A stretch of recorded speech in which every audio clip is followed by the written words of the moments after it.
The Filipino swear word we're learning today is hayop, hayop. The Filipino swear word we're learning today is hayop, hayop.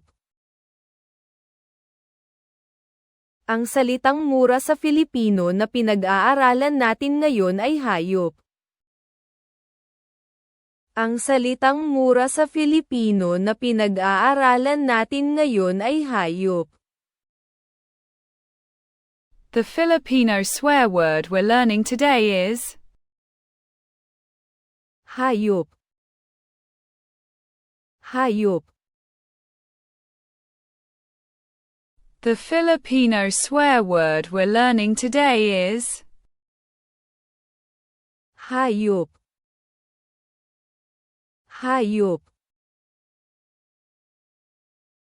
Ang salitang mura sa Filipino na pinag-aaralan natin ngayon ay hayop.